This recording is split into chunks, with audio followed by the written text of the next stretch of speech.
നമ്മളോട് അള്ളാഹു പറഞ്ഞത് എന്താ? ബലിമൃഗത്തെ അറുത്തു കൊടുക്കാനാണ്. ഒരു മൃഗത്തെ വാങ്ങിച്ചിട്ട് അത് ആടാകട്ടെ, മാടാകട്ടെ, ഒട്ടകമാകട്ടെ, അങ്ങനെ ഏതെങ്കിലും ഒരു മൃഗത്തെ വാങ്ങിച്ച് അറുത്തു കൊടുക്കുവാൻ വേണ്ടിയിട്ടാണ് നമ്മളോടുള്ള കൽപ്പന.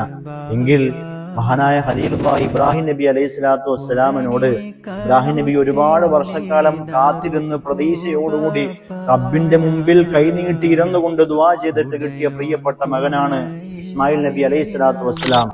ആ ഇസ്മായിൽ നബി അലൈഹി സ്വലാത്തു വസ്സലാമിനെ അറുക്കുവാൻ വേണ്ടിയിട്ടാണ് അള്ളാഹു ഇബ്രാഹിം നബി അലൈഹി സ്വലാത്തു വസ്സലാമിനോട് പറഞ്ഞത്. ഒരുപാട് നാടുകൾ കൊണ്ട് പടച്ചവനോട് ദുആ ചെയ്തിട്ട് കിട്ടിയ പ്രിയപ്പെട്ട മകനെ അറുക്കുവാൻ വേണ്ടി പറഞ്ഞപ്പോൾ ഇബ്രാഹിം എന്ന് പറയുന്ന പ്രിയപ്പെട്ട പ്രവാചകർ ഒരു വിസമ്മതം കാണിച്ചില്ല. ഒരു പ്രയാസമോ ദുഃഖമോ കാണിക്കാതെ അള്ളാഹുവിന്റെ കൽപ്പനയാണ്, അത് ഞാൻ ശിരസാ വഹിച്ചേ പറ്റൂള്ളൂ എന്ന് പറഞ്ഞുകൊണ്ട് പ്രിയപ്പെട്ട മകനോട് പറഞ്ഞു.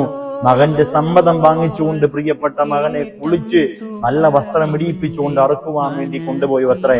അങ്ങനെ ഇസ്മായിൽ പറഞ്ഞു, ഉപ്പാ എന്നെ നിങ്ങൾ ഇങ്ങനെ കിടത്തല്ലേ ഉപ്പ, എന്റെ മുഖമെങ്ങാനും നിങ്ങൾ കണ്ടിട്ടുണ്ടെങ്കിൽ നിങ്ങൾക്ക് സഹിക്കൂല, നിങ്ങൾ എന്നെ അറുക്കാൻ നിങ്ങൾക്ക് പറ്റില്ല, അതുകൊണ്ട് എന്നെ ചരിച്ചു കിടത്തുപ്പ എന്ന് പറഞ്ഞിട്ട് ഇബ്രാഹിം നബി അലൈഹി സ്വലാത്തു വസ്സലാം വിറങ്ങലിച്ചുകൊണ്ട് വേദനിച്ചുകൊണ്ട് തന്റെ കണ്ണുകൾ ഇങ്ങനെ കണ്ണുനീർത്തുള്ളികൾ തടന്തല്ലി ആർത്തെഴുകിക്കൊണ്ട് ഇബ്രാഹിം നബി അലൈഹി സ്വലാത്തു വസ്സലാം തന്റെ പ്രിയപ്പെട്ട മകന്റെ കഴുത്തിലേക്ക് കത്തിവെക്കാൻ മുറിഞ്ഞില്ലെന്നാണ്.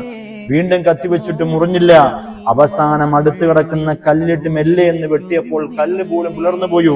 അത്രമാത്രം മൂർച്ചയുള്ള കത്തിയാണ് ഇസ്മായിൽ നബി അലൈഹി സ്വലാത്തു വസ്സലാമിനെ അറുക്കുവാൻ വേണ്ടി ഉപയോഗിച്ചത്. എന്നിട്ടും അറുത്തില്ലത്രേ. കാരണം 2ഉം 3ഉം പ്രാവശ്യം മുറിച്ചിട്ടും മുറിയുന്നില്ല. അവസാനം തന്റെ ചാരത്ത് കിടക്കുന്ന കല്ലിട്ട് മെല്ലെ ഇങ്ങനെ വെട്ടിയെന്നാണ്. ആ വെട്ടുന്ന സമയത്ത് കല്ല് 2ആയി പൊട്ടിപ്പോയി അത്രേ. അത്രമാത്രം മൂർച്ചയുണ്ടായിരുന്നു കല്ലിന്. അവിടെ ഇബ്രാഹിം നബി അലൈഹി സ്വലാത്തു വസ്സലാമിന് പ്രിയപ്പെട്ട ഇസ്മായിൽ എന്ന് പറയുന്ന മകനെ കിട്ടിയപ്പോൾ ആ മകനോടുള്ള സ്നേഹം കൂടിയിട്ട് അള്ളാഹിനോടുള്ള സ്നേഹം നഷ്ടപ്പെട്ടോ ഇല്ലേ എന്നറിയുവാൻ വേണ്ടി റബ്ബ് കൊടുത്തൊരു പരീക്ഷണമായിരുന്നു. ഇബ്രാഹിം നബി അലൈഹി സ്വലാത്തു വസ്സലാം തന്റെ പൊന്നു മകനെ അറുക്കുവാൻ വേണ്ടി മനസ്സ് കാണിച്ചപ്പോൾ അള്ളാഹു നമ്മളോട് പറഞ്ഞു.